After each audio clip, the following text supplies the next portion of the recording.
We are so privileged in our diocese. We have a wealth of great preachers. I was so excited, Paul, to hear you talk about the ability of preaching to change the world, and I see it all the time. I get to see a lot of you preach in your context to your people, and there's such a range of styles and a range of experience, and so it's been a blessing to me to see all of you and how you're doing. But as you know, it's a lifelong mission to be a great preacher. It's something you have to work on all the time and cultivate. And so we wanted to talk with these 4 people who are 4 great preachers and learn a little bit about them, about their journeys and how they got here, what they do to keep fresh, what they do to do this well, and hopefully come away with 2 or 3 things that you could apply immediately in your context to be refreshed, to grow, and to develop in this area.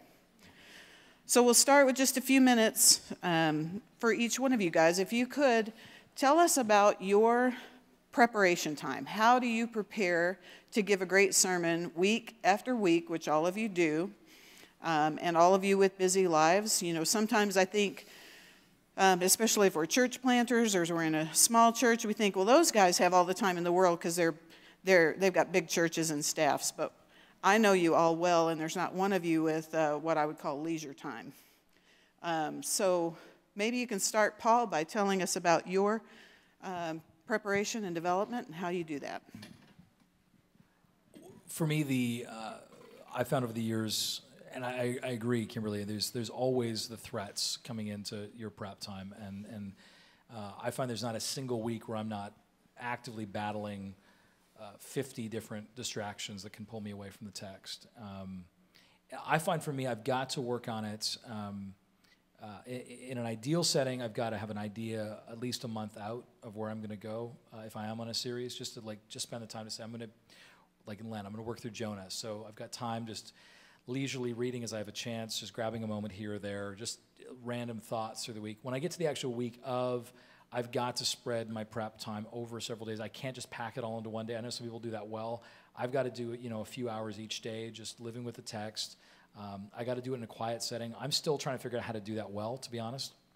I mean, I'm the first one to say that I have not figured out how to really protect my time from interruptions. And I don't know if it's about the space. Sometimes I'll sit at the Starbucks that none of my parishioners go to, and I'll, put earbuds in, which is the social cue that says "leave me alone," and try to work. But for me, it's got to be through the week. It's got to be a significant amount of time. And I do think that though I'll be working with the text for say over a month, just thinking here and there about it, I got to spend some longer time with the text.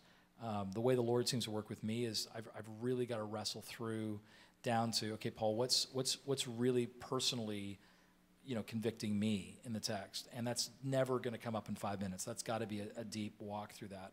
Mm-hmm. So it's got to be through the week, and it's got to be there's got to be enough time, and there often isn't. Is that enough? Yes. From Tuesday, I don't think about it until Tuesday morning. From Tuesday to Thursday, I percolate in it. I marinate in the text, and that will look broadly like listening to about 6 sermons from other people on that same text. Basically people who exposit the text, because I don't really have time to read 20 commentaries. So I listen to people like Alistair Begg, John Stott, anyone from All Souls or St. Helens in England. So I'll marinate on it. I'm in the car a lot. It's Southern California, going doing carpool runs, evening soccer, things like that. So I'll podcast. My podcast is huge. I double speed every sermon, so I get through a sermon in about 15 minutes. And I'll just marinate in the text that way. And I'll make sure, I think on Wednesday, I'll spend about an hour just me and the text. And by Friday morning, I kind of feel I've got a good grip of what the text means from an expository perspective. And then also by then I've marinated in it enough that I've been praying through those 3 days, where, Spirit, do you want me to kind of really dig in without avoiding the main points, but where do you want me to take the main points of this text? And then Friday I leave the office. I don't go to the office at all. I go up to Malibu on the whole, which is a nice place to prepare a sermon. I know.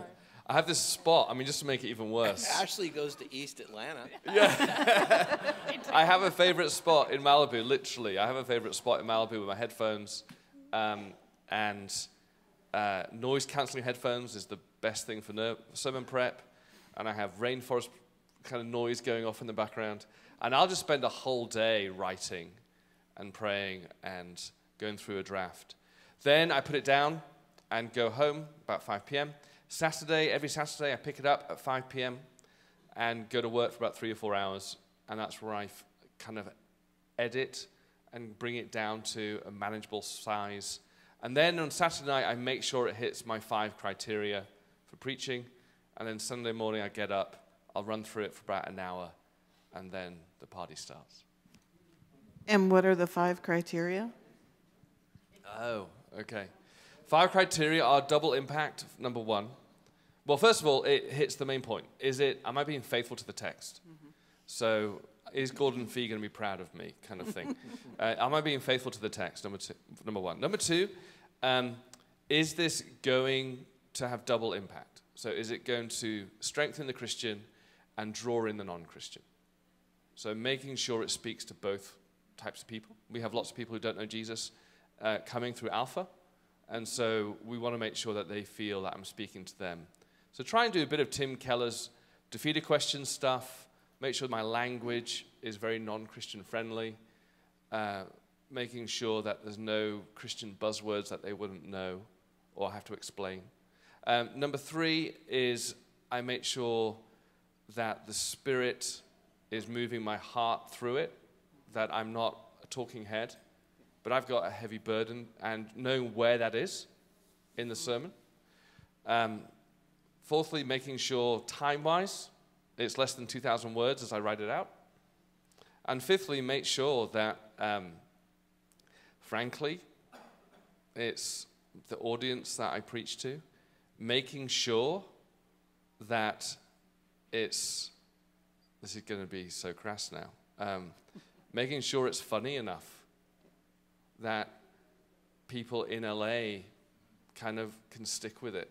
I literally have to go back and go, okay, is it relevant? Sure, but is it going to kind of keep them engaged?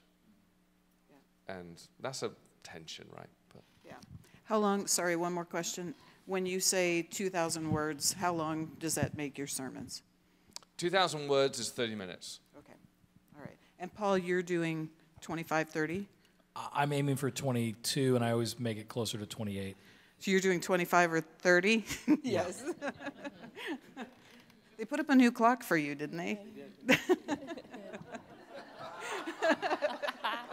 It's called the Donison clock. I asked for the clock. We have a parking lot we have to turn over, so. Yeah, so just quickly in broad strokes, similar to Gare, my weekly rhythm, similarly, I don't look at the text until Tuesday. I guess backing up, maybe we about quarterly look at the lectionary and set our preaching texts as a team.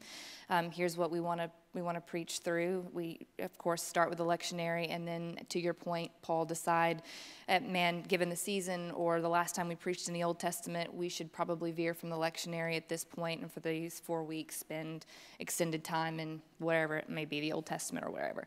And so we set that schedule as a team, and then we're preaching from that in both of our locations. So I usually know roughly what the text is going to be.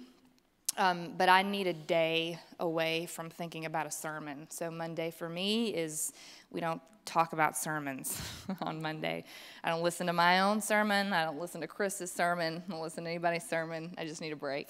And then Tuesday we'll sit with the text, whatever it is, just look at it and have sort of initial thoughts. But don't spend any extended time. Wednesday is the first time that I clear a block of time in the morning to come in and really sit with a text and basically do a kind of lectio practice, similar to what happens in our devotional reading. You read through it a few times, and you pray and you think, and you jot down similarly big ideas, what comes to mind sort of immediately strikes you. And then whenever I have to leave it, I leave it. And then I don't come back to it until Friday, which for me is the best day on the week. I wish it were earlier in the week, but it ends up being the best day for me to not have to come into the office. I don't ever schedule meetings on Fridays. It's a reading and a writing day. And I'm able to, I like to go to coffee shops, actually. I'm one of those strange people where being around people is helpful for me. When it actually comes to writing, it contextualizes me in a helpful way. Otherwise, I either get too poetic or dramatic or preachery if I'm on my own, away from people. And so being in a coffee shop in East Atlanta is helpful. So I end up usually most often writing there. And, you have a few hours, and that's all you have. And when the time is up, the time is up. And it just has to be that. And that has been, for me as a church planter, but in particular over these last 4 years, something that I've really had to lean into. Not to think about on the onset because it'll make you panicky, but realizing there's a fixed amount of time here. And so on Fridays as a sort of, a habit now that I have just a discipline, I guess, before the Lord. For myself, I've had to put it down and walk away from it whenever the time is up on Fridays. And then similarly, Garrett, I come back to it on Sunday mornings. I'm an early riser on Sunday, especially if I don't feel good about what I left on Friday. I'm a particularly early riser on Sunday. And I get up and spend then the time doing a kind of check like Garrett was talking about. So that's very similar, actually. Run through my tone, checking my tone. How does this sound? If I'm sort of talking through it, does it make sense? I had a preaching professor who would always say at the end of each one of our short homilies in class, she would come and get very close to each preacher and put a hand on your knee and say, "That was great. Now tell me what you were trying to say." And I hear her voice in my head now when I am going back through it on Sunday morning. "That was great. Now what are you trying to say?" And if I can't answer the question, then something's wrong. I need to know what it is that I'm trying to say. What is it that I'm trying to get across? And so then I go to church.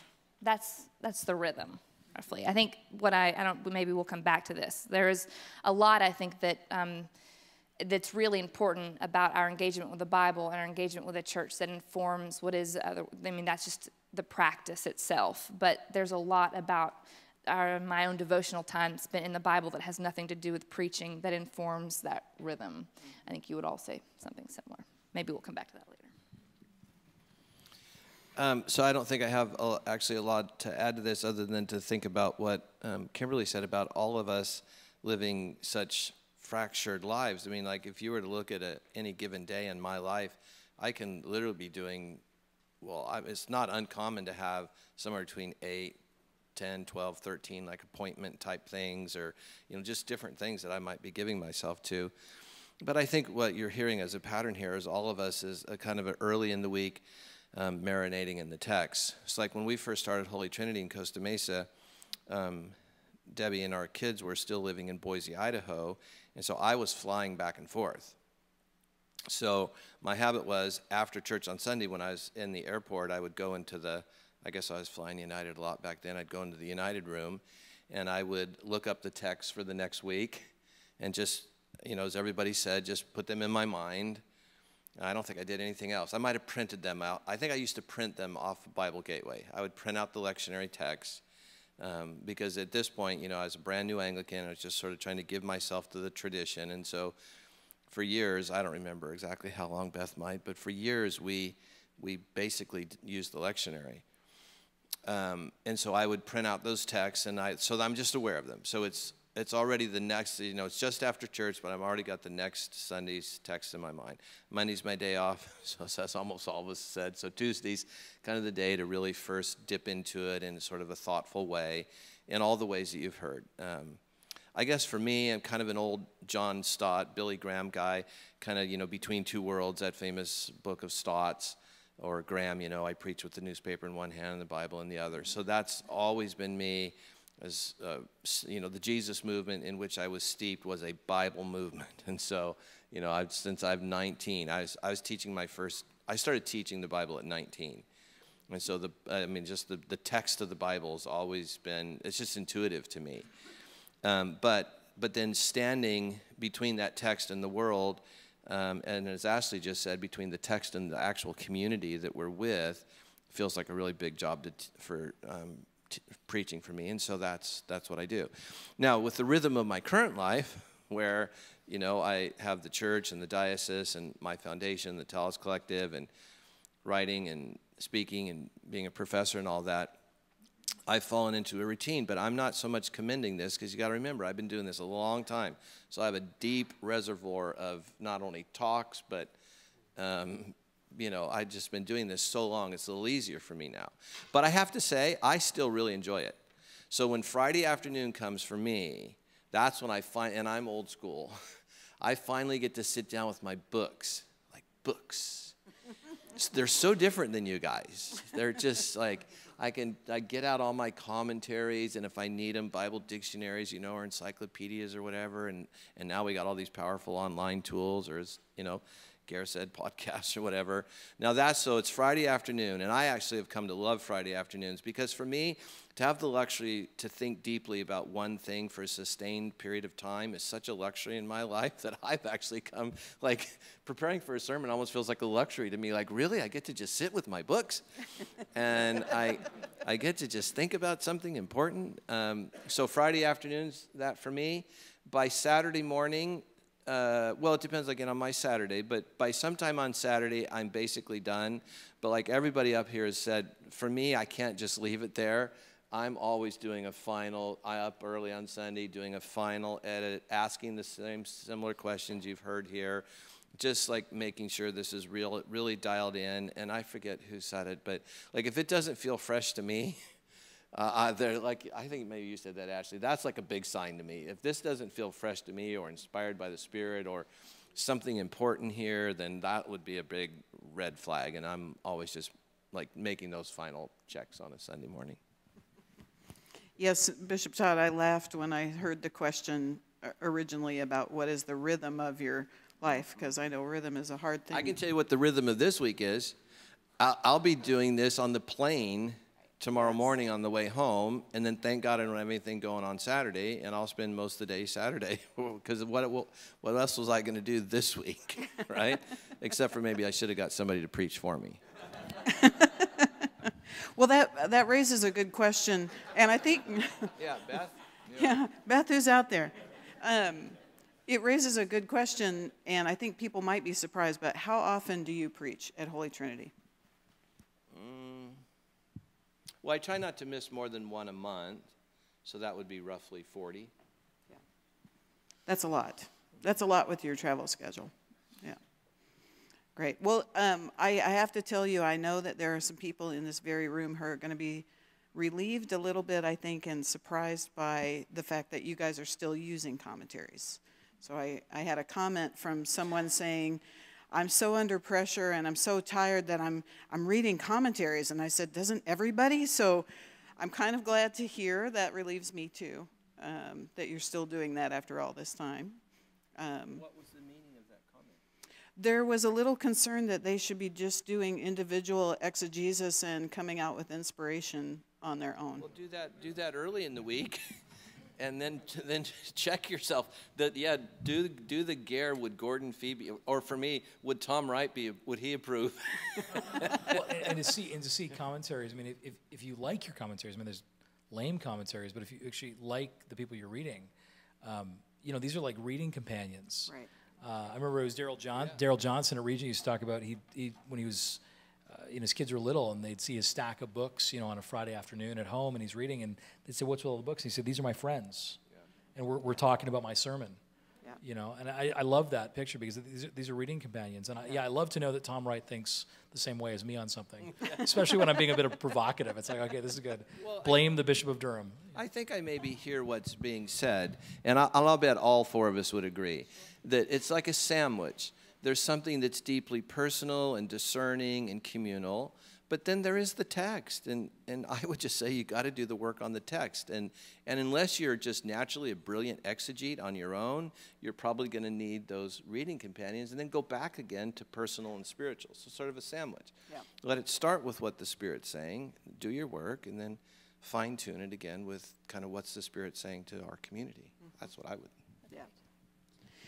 How have you guys found over time that it's gotten easier or more challenging? Because when I hear the time that you're spending, I think people might be surprised, given the years of experience, that you're still spending that much time. How has it changed for you over time?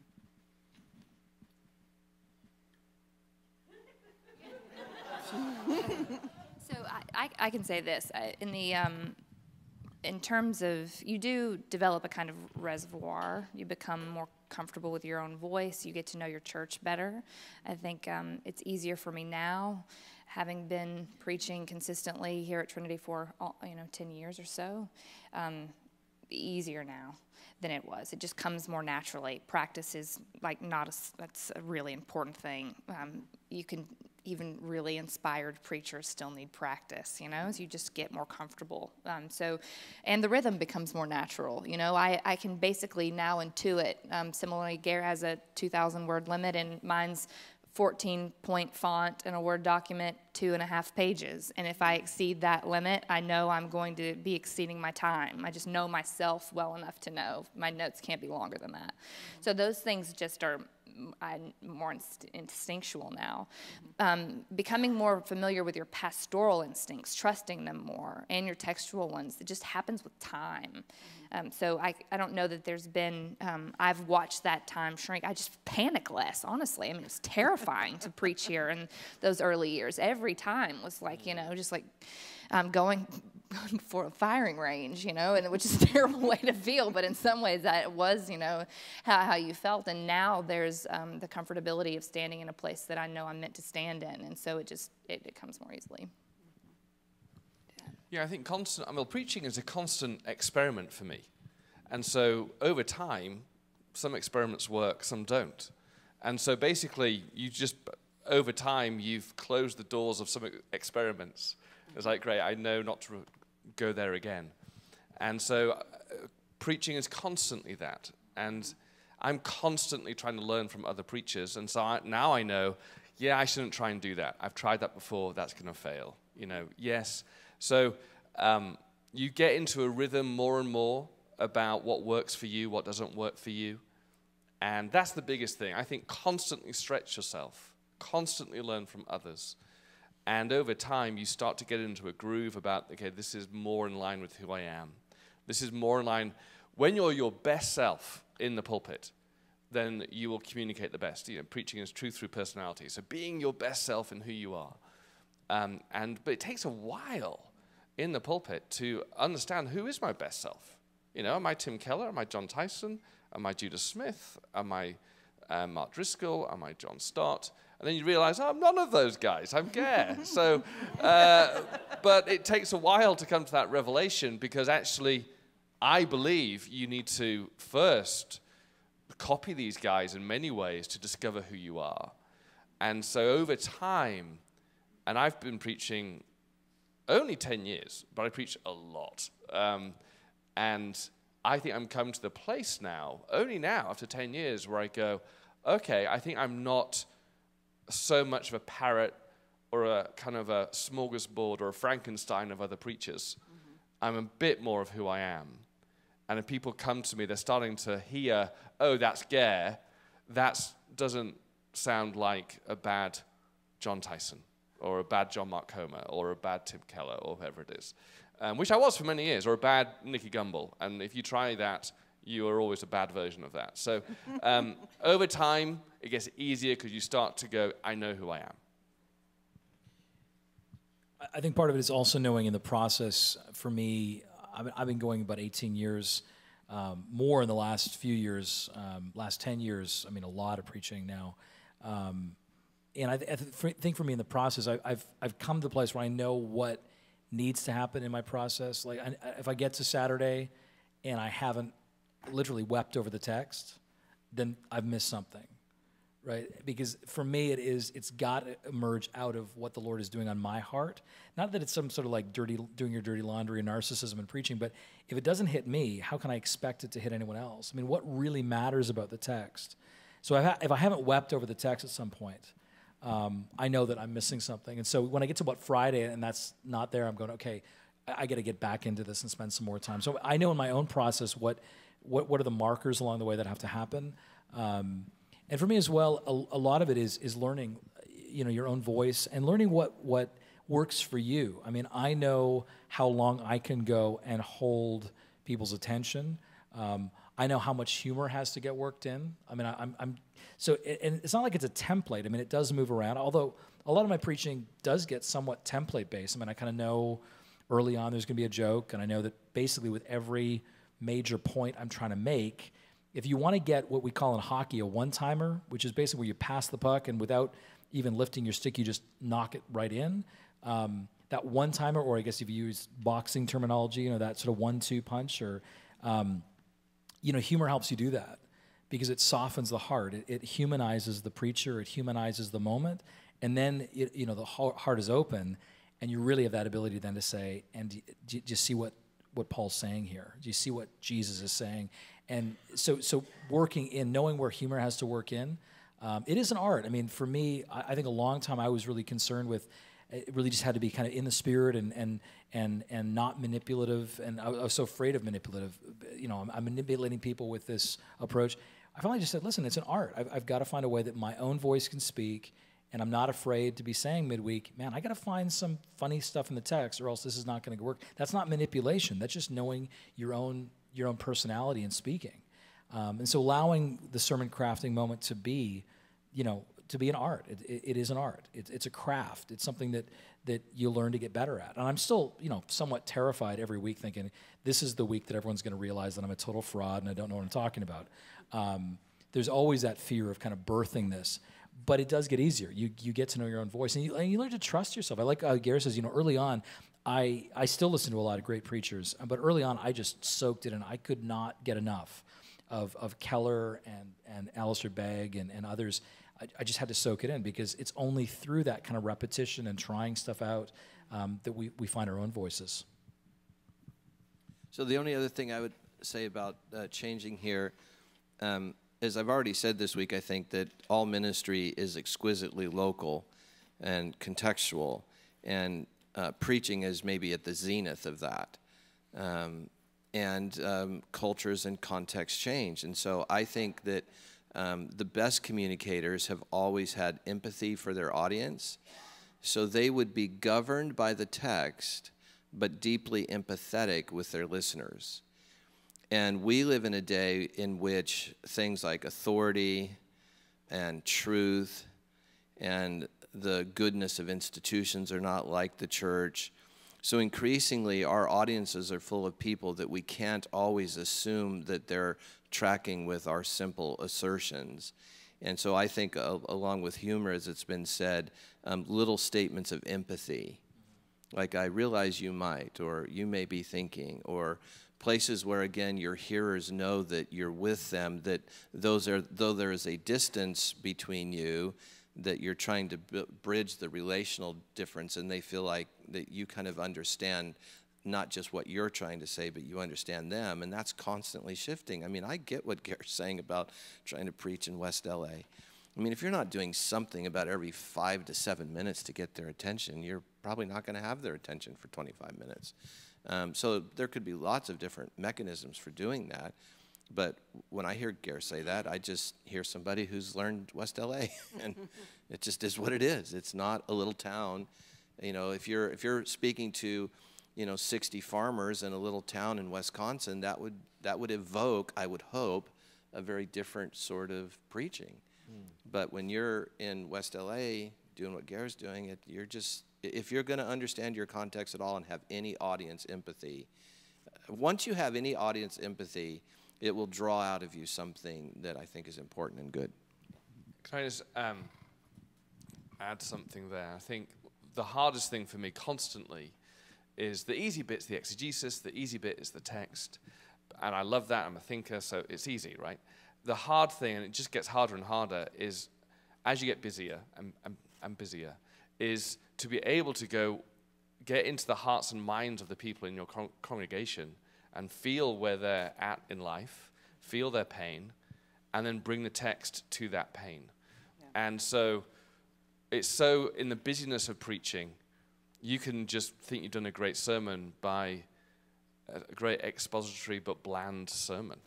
But one person said to me, you have to watch, if you're preaching well, you start to see people lean in. And the text doesn't get them to lean in unless they're a seminary professor. And so what gets them to lean in is when you realize you're speaking about their life. And that's, for me, is the hard thing and the Friday thing of, this is all well and good, but what about the guy who is an atheist? What about the guy who is unemployed? What about the guy who's just been rejected 10 times at an actor's audition? How do I speak into their life?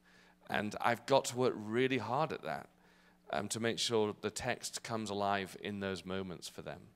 And so humor is more just kind of, let's just make sure that, they need it just to kind of go, oh, this is great, whatever. But that's just the means for me to get in there and bring the text to the personal challenges they're going through. And then they always go, if I've done a bad job, they go, oh, good job. They go, man, that just spoke straight to my life. And it's like, well, it was supposed to. That's what the Bible does. Well, with that too, I mean, that idea of the New Testament understanding of prophecy, I mean, and again, this is up for great debate, but when you look at the New Testament gift list of prophecy, it's, at least, and I got this from Gordon Fee, who's, super, super charismatic, and would say prophecy in the New Testament is really forthtelling more than foretelling.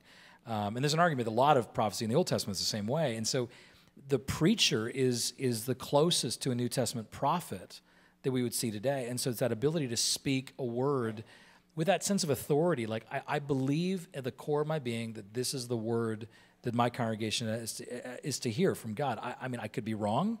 I may not be listening. My sin may be in the way. But if I'm faithfully trying to listen, I have to trust that this is a prophetic word for the congregation. So speaking in, and I think that's that. I mean, just to be specific on technique, and we do it in different ways, how we begin our sermons are enormously important. I mean, I think in this culture, maybe 20 seconds to convince our hearers that they want to listen.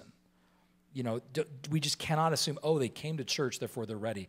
No, I mean, we all watch that like slow fallback, where they fall asleep, right? You've got 20 seconds, maybe 30 seconds to grab attention. And so how we begin our sermons, I think are important. And I generally, I sometimes start with a story. Sometimes I do a 2-part story where I'll start part of the story at the beginning and then do the other half of the story at the end. It kind of is a little like, you got to stick with me because you get the other half of it. But a lot of times I start with a question. I mean, for me, just to be very technical, that's kind of the hermeneutical question is, okay, here's the interpretation of the text. Here's the main points, right? We all learn that in seminary. What's the main point? Or, the main point among the several main points. What's the main one that this text is trying to say? Well, then doing that hermeneutical work to say, okay, who cares?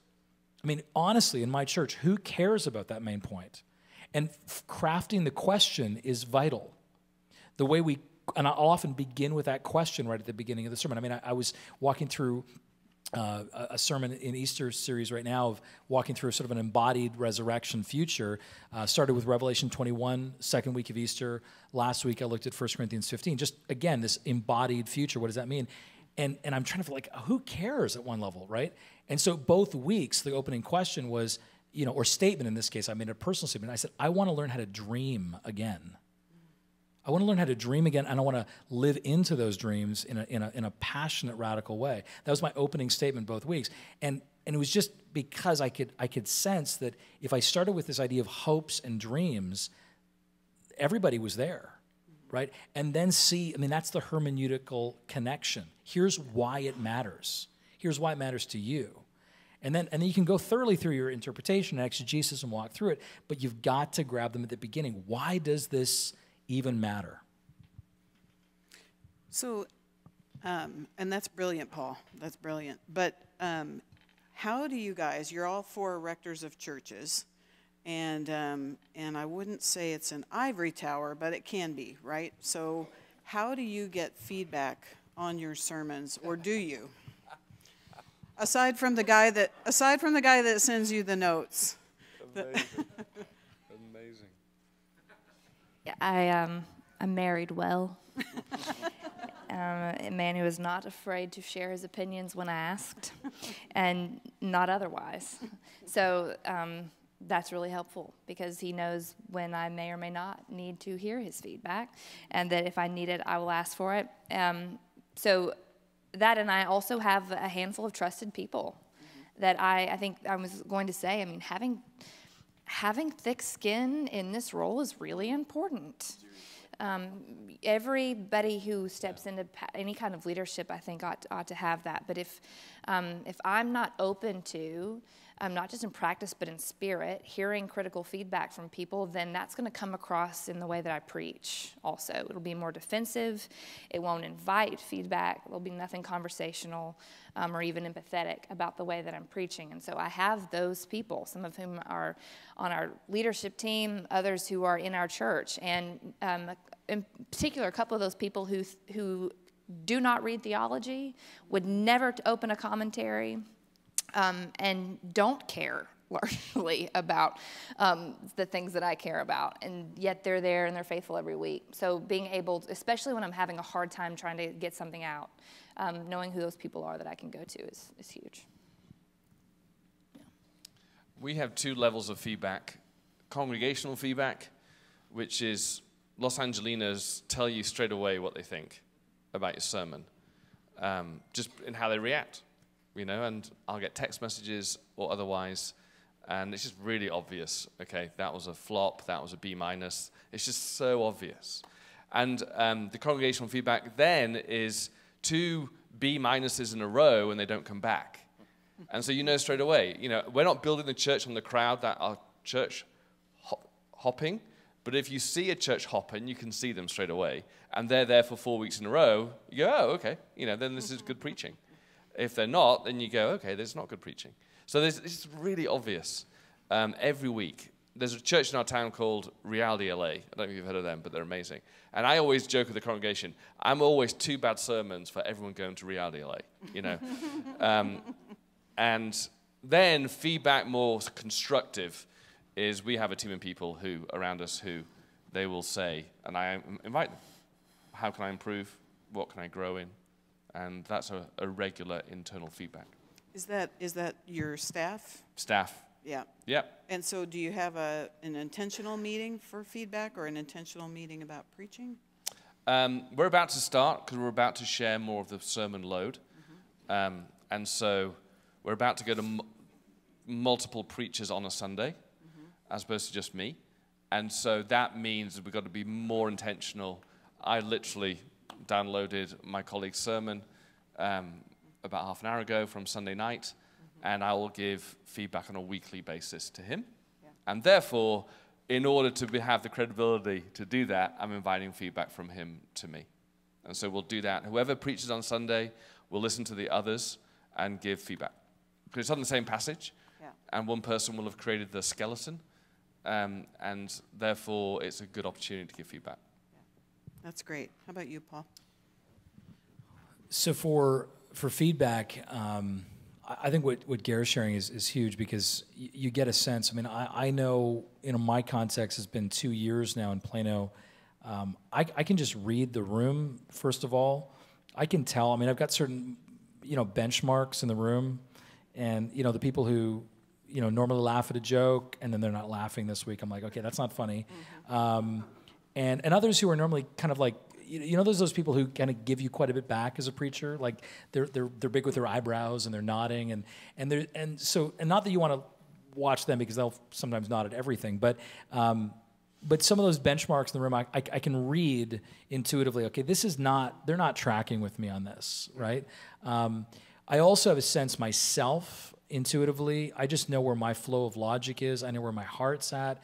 And I find myself, and I don't know if this is common, I'm sure it is, but I find myself, if I'm at the end of the sermon and I'm kind of racing to add extra kind of things in, I'm like extra caveats that are not in my notes, and I'm like, but, it's kind of like this, but not this, and wow, I'm getting, the lady doth protest too much. It's like I'm starting to, trying to defend my sermon in the moment because I'm feeling it's not tracking.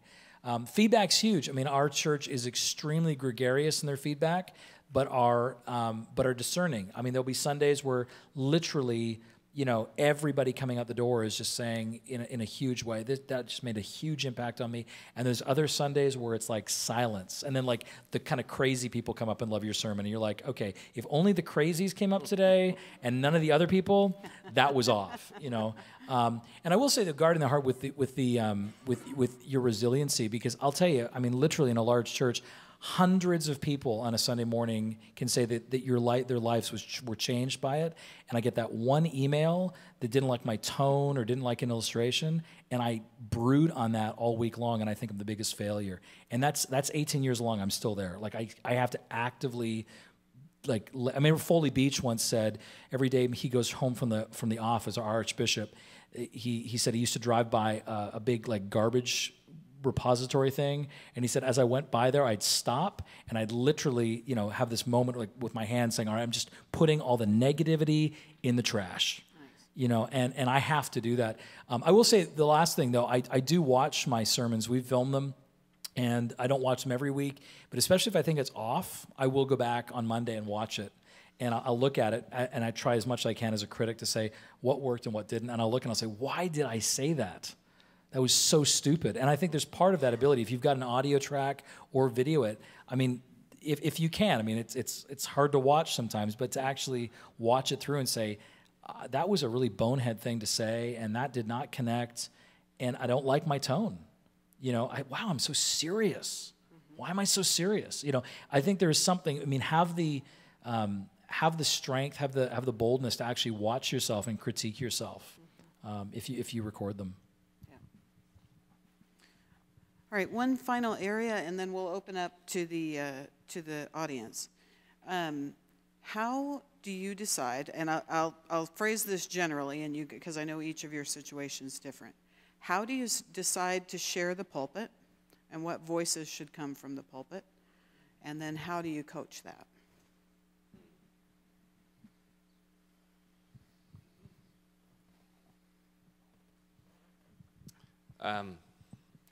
So up until last week, it was just me as much as possible, because when you're planting a church, the first 150 people will connect with you, and they want to stick because of you. And therefore, you need to shape the DNA of the culture. You need to proclaim where you're going. People need to understand your heart. It's a big deal for them to come to a new church, particularly it's small and hokey, and they want to make sure that the shepherd is worth following as he follows Christ. And so I did as much as I could. Secondly, I also believe I hold preaching in high esteem as a gift that is to be trained and honed. And so I came out of a background that anointing and enthusiasm would get in the pulpit, but not necessarily depth and just good teaching. And so we hold it in high esteem. And so we don't let anyone get in there until they can reach that kind of level of maturity in their gift, that their best place now to train is in the pulpit.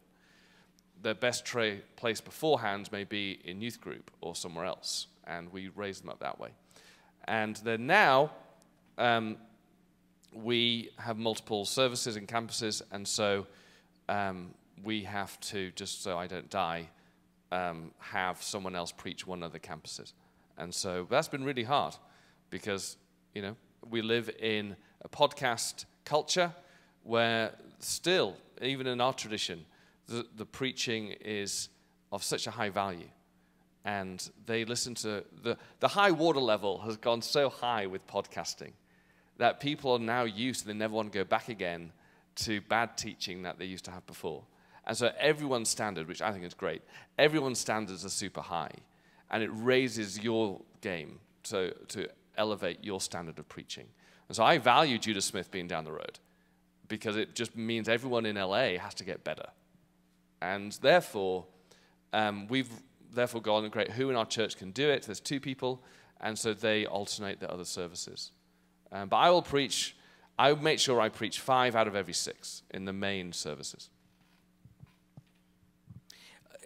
I'm learning my culture. 2 years in Plano. I came out of a culture in Ottawa, my last church where I was for 10 years, where it was just the dividing up. 3 priests on staff. So I would preach sort of 2 as rector, and then one of them would preach third, and then I'd preach 2 more. So it was kind of that, 2 out of 3 for me. came to Plano, and the culture is the rector preaches. It's a major piece of what people expect. So in my context, I sort of fought with that for the first while. I did it, but I did it reluctantly. Now I, just recognize that's the call of my role now. It may change down the road. Brian Biba is my kind of backup preacher in the sense, and I don't mean that in a pejorative at all. I mean, he's a good preacher. So when I can't be preaching, 90% of the time, Brian will be in the pulpit, and then we get guests occasionally. But in our culture, people expect the rector, and I struggle with that at times. Is that whole like personality thing? But at present, I mean, my job is less. I think. I mean, in the long run, maybe that's a culture that has to change. But right now, that's not the thing the Lord's put in my heart to change. I'm like, if that's what I need to do, if that's the call, then I'll be in the pulpit 42 plus times a year. And that's just the way it has to be for now. I'm not willing to force a culture change and somehow lose the mission right now. Maybe down the road we will, but for now, the rector preaches almost all the time.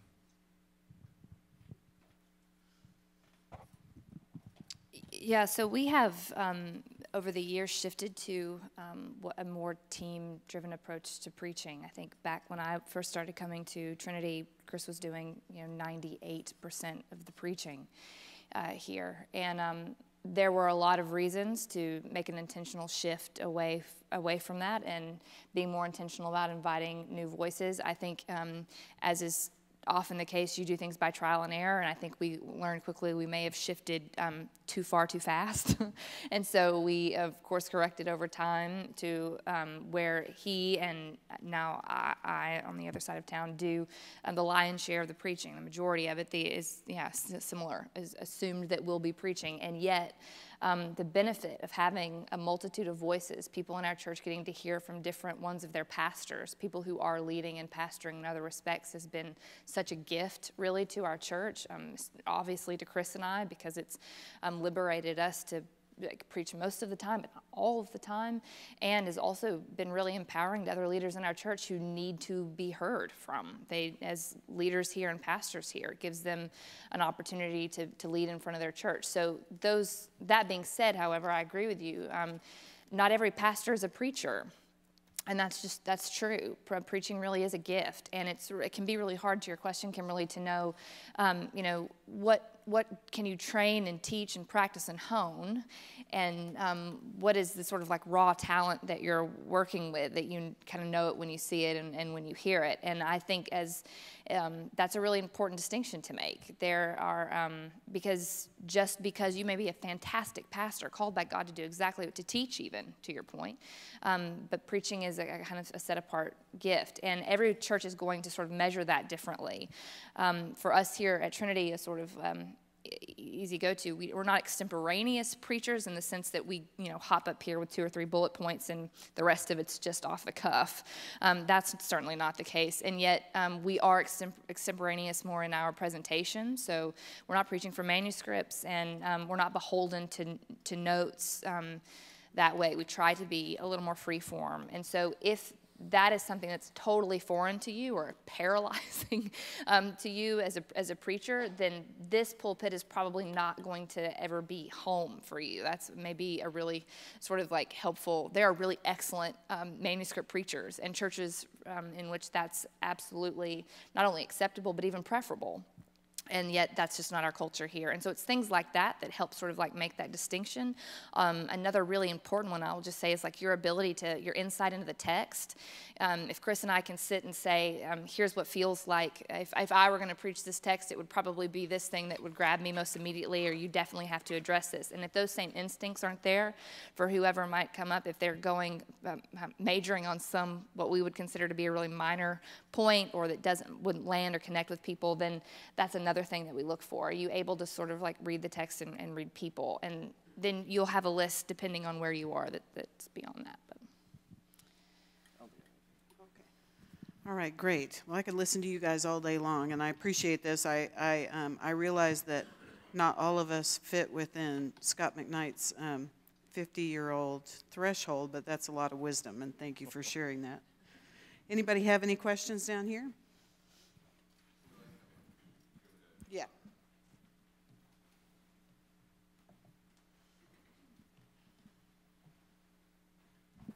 Hey, y'all.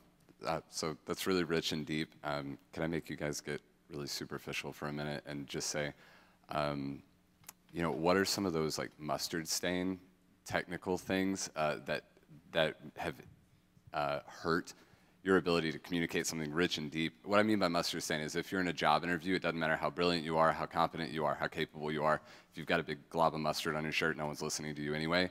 What are some of the like technical things that have been blind spots, either for you or maybe you've noticed in other pastors, that have nothing to do with their exegesis or their heart for people, and maybe because they've concentrated so hard on that spiritual aspect, they don't realize that their introduction subsumed half their time, or, you know, whatever that might be. Are there one or two of those things that you've kind of had to work out in your own practice, or that you commonly see that may be blind spots? I think for me, it was learning to trust myself. We all have our own history. We all got a personal background. For me, probably my biggest mustard stain was I was a professional stage actor who became a priest, and I was actually at seminary kind of ashamed of my background because it was part of that whole evangelical, no room for creativity, no room for the arts. And so I, for many years, really suppressed it. My preaching was so boring when I came out of seminary. I was a manuscript preacher because Darrell Johnson was a manuscript preacher, and so I was modeling after him. And I was more concerned about being logical and thoughtful. My whole thing was if I can explain Paul's logic, or if I can explain, you know, Jesus' logic in this, that's what really matters. And I think it was still good preaching, but it didn't really get unleashed as much better preaching until I had to deal with my own baggage and say, it's okay to be extemporaneous. It's okay to wander around and have loose notes. I mean, I have notes. I have 2 pages of notes, but I barely look at them. I mean, it's okay to do those things. So I think my biggest thing was actually allowing my own voice and saying, you know, people in the room, I want to be faithful, but I don't need to spend 10 minutes explaining Paul's logic. That's a Bible study. This is a sermon. They're different things. Yeah, briefly, always know your physical tics. And so I had loads of physical tics to begin with. And when I was trained as a lawyer, they filmed you, and you had to watch yourself out on camera, and ahs, scratch, only look at one half the room, only look at 3 people. The physical tics, you don't realize they're blind spots until people point them out to you. Talk too fast, talk too slow, too high-pitched all the time so you're exhausting people, or too boring and it's just down here the whole time. Is it an authentic range and tone of voice? Is it yourself? So there's so many physical tics that put people off that you have to watch them and be careful they don't creep in. Particularly when you're listening to a preacher and you think, I want to learn from him, you start to suddenly talk like him. And so just things like that. And then secondly, over-content. Too much content just kills the sermon. And so always thinking about just the technical aspects of, man, I would love to talk about that, but I've already got too much, so I need to stop. Yeah, tempo is a huge thing. I think tone is also a huge thing. If you're talking way too fast, and you're nervous, and so you sound angry or sad. Either way, that's a major put-off. I think to a lot of people, long quotes, don't do that. Find a quote and then find the heart of it, and don't read too much is a big one. And people who've ever heard you speak will know exactly what your mustard stain is. You say this thing all the time. You pace back and forth like a cuckoo clock, and it's or you never move. Those kinds of things, and yeah. So many. Truly. So I will just say this: if you're too, and this is going to sound hard, but if people are too nervous, if you're too nervous, it's really hard for people to ever hear what you're saying because they want to caretake for you the whole time you're up there, and so it's really hard for them to hear. So whatever you have to do to overcome the stage fright, and for a lot of people, that's like relentless practice, ending up in front of people that you love and trust, and just practicing preaching over and over and over again until you can get up there and breathe and not look like you're going to faint. Yeah. I would say probably the number one thing I see is people being too much in their own head. We all talked about our weeks where you have to be in your head. There's an unavoidable cognitive, mental, intellectual aspect of preaching. But once that's done, I think when people can pick up that you're just in your own head, I feel like this is probably the number one thing I see, is you're just not then a good communicator. You might be saying true words, But so it's like you have to have your own head without being in your own head. And I feel like that's a trick as you learn to speak. Oh, go ahead, Gary. I would just say one thing I'm really grateful for when I was learning to preach was not undermining and not belittling just the raw communication gift you have to grow. Mm-hmm. And so I grew in my communication gift, and I teach my preachers to do so, not even in preaching. I want to see them do other stuff. I want to see them tell a joke. I want to see them do all sorts of stuff. I want them to be... like I give them a scroll of paper, which is like bound with sellotape, so it's really hard to break. And I go, I want you to beat the pulpit until that thing is demolished and emotionally get... So just training the communication gift and then marrying that with the theological side. But I don't just think we downplay, wow, you got to be a great communicator. Yeah. And be able to tell a story and make it interesting and change pitch and tone. And yeah. And just to say that, I mean, I love listening to preaching. I've still got lots on my podcast. But, now, because of that same issue around communication, my greatest feeding for communication style is watching great film, watching great theater. I get more inspired watching 2 hours of great theater. I walk away as a better communicator because I'm thinking, okay, why did that move me? What happened in that moment where I was just in that moment and could not stop? And why am I still thinking about that? Right, and it's about lyrics. It's about how you write. It's about being concise. All of those kind of things. I think one of the greatest things that any preacher can do, and if I was ever running a seminary for preachers, I'd say you have to go find the local college and take like an introductory class for like acting. Like you have to do that one act. I taught that class in college, like the acting for non-actors. Just get thrown up there. Use a script. Just be challenged to stand in front of someone. Pay attention to your tics and your movements and your vocalization. All of that is vital. And for those folks who are going to be in the room, just statistically, who are rolling their eyes at all of this, saying, this is not what I came out of that tradition, and you don't need any of that, and that's just showmanship. I was with you for a long time, but I got converted away from that. I think communication skill is enormous, and if we're not paying attention to it, we're missing, half of the craft. Yeah, and if you guys, thank you, Colby, for the question. Colby's also written some great work about reading poetry, reading great literature, and how that affects your sermon preparation and communication skills. Yeah, I wanted to say earlier that really the best way to learn to write is to read really good writing. And what Garrett said about podcasts and stuff, really the best way to learn to speak is just listen to good speakers. And you do that year after year after year, it just innately gets in you, and you go through a process, as Garrett said, of coming out. You'll feel like a phony for a while, and then you'll come out after some period of time your own person. You will have just sort of taken in all the stuff, and you'll come out the other side. But it's a great way to learn to speak well. I'll just share my very first mustard stain, okay? This is what it was. And I was preaching, I had no idea until some kind person came up to me and said, you do know you do that a lot when you preach, don't you? I said, what? She said, watch it. So they filmed me the next time. And literally, every 10 seconds, it was this. So...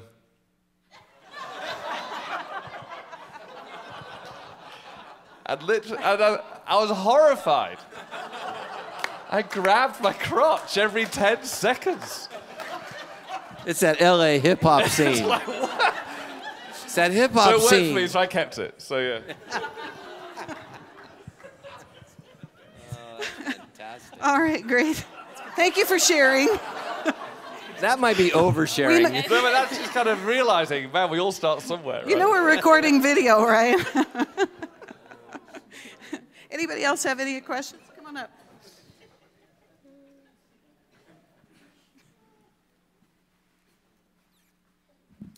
First of all, thanks for your wisdom, guys. My question would be, how does a lot of this relate also to the other aspects that ministers perform in the service, like the liturgy? I've heard really good preachers, and then it comes the time for liturgy, and I feel like they have never read before. It just becomes so like you don't actually believe what you're saying right now. You're kind of moving through it. You were so passionate about your own words. Comes to the Eucharist, and it seems like it just falls flat. So how can we relate the two in when we're called upon to actually read or proclaim the liturgy. That sounds like a Paul Donison. Is it? I don't know. I think the greatest compliment that I'm given sometimes, I've heard over the years, is people who will say, you know, I believe what you're saying in the liturgy. That's a huge compliment. Okay, good. I'm obviously communicating. I'm reading because you move from a preaching moment with most of us up here more extemporaneous. You've got your notes, but you're wandering and you're talking freely, and then we move to a very clear script, right, at the Eucharist. And so for me, I find it's just an issue of trying to be authentic. I mean, I don't want to be super simplistic by saying that, but just honestly, authentically speak into the text. Don't try to go drama with it. You know, we're going to do remember those old dramatized versions of the Bible, audio Bibles? And you're like, oh, I just want the normal one. You know, I don't need like the gunfire in the background. You know, like, so don't approach with this really dramatic. I need to be passionate or whatever, but trying to be authentic. I mean, you're talking about the death and resurrection of the Son of God. You're talking about sin and grace, and so I think a lot of it is just learning again to speak, and as much as you can, if you can listen to yourself, you'll be horrified. All of us hate the first time we listen to ourselves on audio recording. We hate the way our voices sound, but do it. Listen to yourself and ask, you know, am I authentically, you know, speaking these words? So I find, especially with the Eucharistic prayer, which is the longest piece in the service, I just try to be authentic. I try not to get into a rote. I desperately try not to have a church voice, right? And you know what I mean by church voice. We don't need church voice. Dearly beloved. No, that's, you know, but you know what I mean? Like, we are here to do, like, I can't even do it anymore. I've exercised the church voice. It just has to be real. You have to lead people, but at the same time, because it's formal liturgy, you can't be just flippant about it, right? So again, I just think it's finding that sense of the weight of what you're talking about, but also do it authentically and listen to yourself is a big part of it. You know, Ashley, I wonder if you would feel this way. Having served at a church plant, I started at a place where I had a very generous rector in Ed McNeil who shared the pulpit regularly, and a loving community who put up with me as I grew. But when I first stepped then into a service where I was running the whole service on my own, it changed my view of my sermon. To look at the collect, to look at what was happening in the liturgy and how the sermon tied with the liturgy, number one, sort of detoxed it for me because I realized Sunday wasn't all about me. And what I was preaching. And then it also added a depth and gave me a way to tie my sermon in to be part of the whole service, not just that one performance. Yeah, I don't know that I have much to add to that other than to say that's why timing our sermons has been such a huge part of what we do at Trinity, because otherwise I'm stealing from the table if I've overrun my bounds. And then I'm rushing through the liturgy, and it sounds like I'm rushing through it, like an afterthought. And so I've most definitely had to pay attention to that. And it means all your message doesn't have to come in the sermon because you know you're going to hit it during the liturgy and that it's going to hang together. Can I say one thing about the liturgy? I'm, as you know, quite low church, but Michael Green from England taught me how to do it, and he said, just two things, young man. Never add to it. Let the club do the work. Let liturgy do the work, so don't think you have to add to it.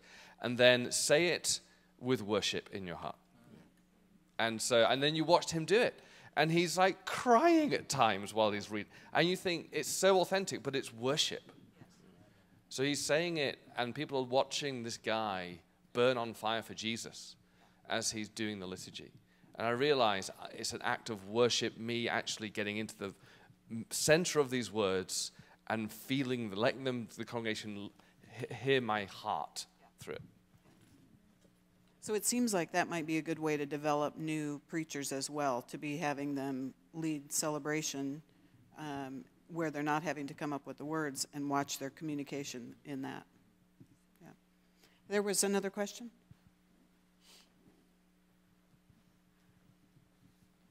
Sorry, Todd. No, you hit what I was going to hit. How are you? Thank you all so much. One of the things I struggle with is where to keep finding new voices to listen to, so I'm not always reading the same people and hearing the same people. And I I'm just curious if there are ways or venues or sources of new voices that you're listening to keep challenging your own thinking. So here's what I do. I have my stable that I go to, so that would be Alistair Begg, Tim Keller, and then those two, and then I actually listen to Mark Driscoll a lot, and that's in order to try and get some illustrations or things like that. But I will literally go, great, who is worldwide right now drawing big crowds? Yeah. And I want to know why they're being drawn. And so that's number one. So I'll listen to a lot of Judah Smith right now, and Chad Veach, and I'm not those guys, but I'll listen to them. And then I'll listen to, which is huge for who is speaking to the issues of my generation. And that's wrong, because I'm 45 now. Who's speaking to the issues of the 20s and 30s and really uncracking the questions that they're cracking open the questions that they're going through. And I want to listen to how they do it, because I want to listen to how they get a truth and break it open that a millennial or an angry atheist leans in. And those two preachers right now for me are John Mark Comer and John Tyson. So I go, great. They are taking these truths and going, but you're thinking this. And so I listen. So I watch constantly through who's on the conference circuit in America. And I then go, great, I'm going to soak in them for a season to understand why. Excellent. Yes.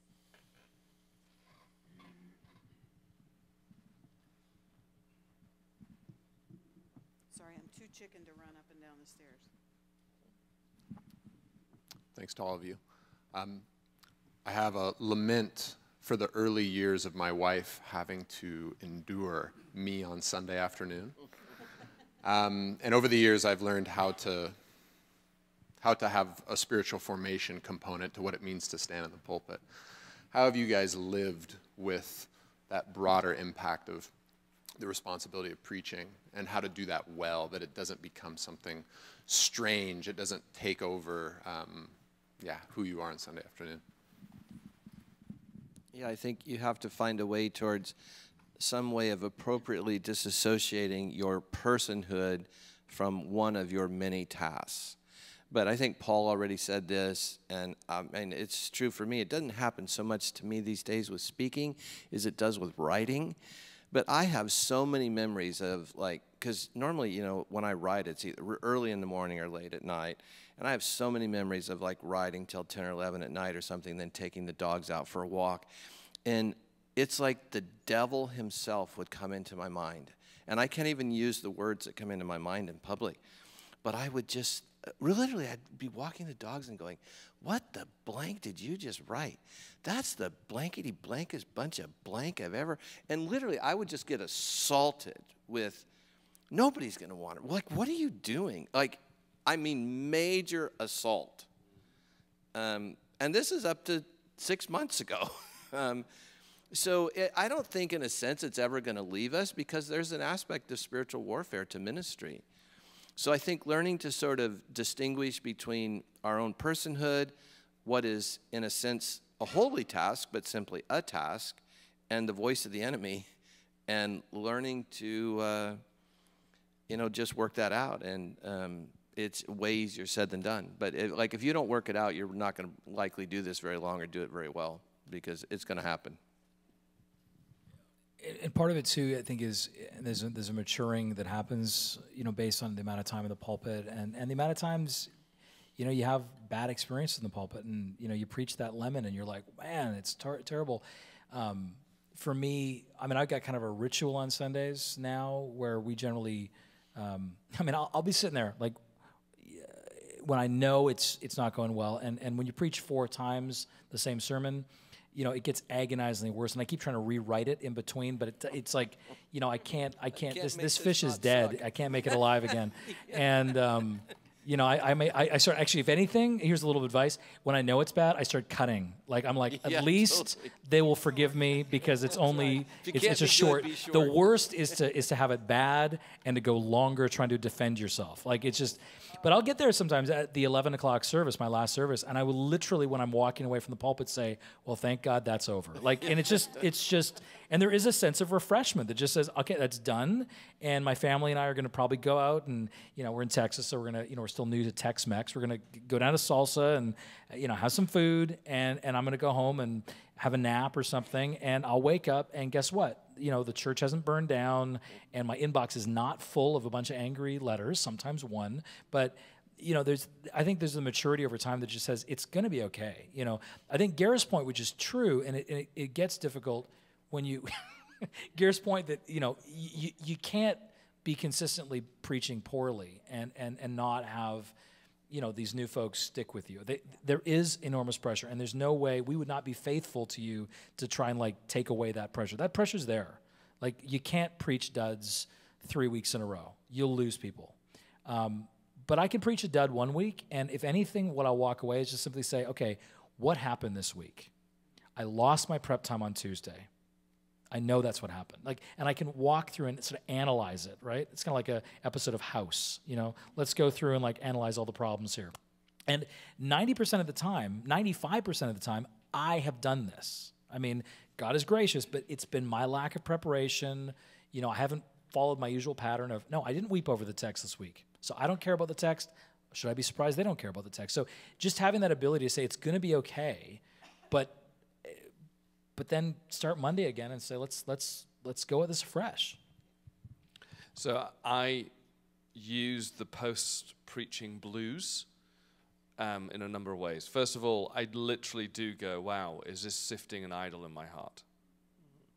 And every preacher preaches for approval in the early days, so yes. Secondly, is this your spiritual warfare, which means just go have a nap and trust in the sovereignty of the Lord. And thirdly, this is every preacher's night. Every preacher. You read the great biographies of preachers. And David Watson went into severe depression. His wife called it the black cloud for a day. And so I realized I don't schedule time with my family much on Sundays. Now, I'm busy because we preach all day, but even then it's like Lizzie and the kids. It's like, no, man, I'm just probably going to snap a bit more. I'm going to be less patient. And I realized someone said to me, preaching is such an emotionally exhausting experience. Of course you're going to crash afterwards, just naturally. So just don't be around people where you're going to bite their head off. And so Mondays is my day off for that reason. I need to recover. I don't finish preaching until late Sunday night.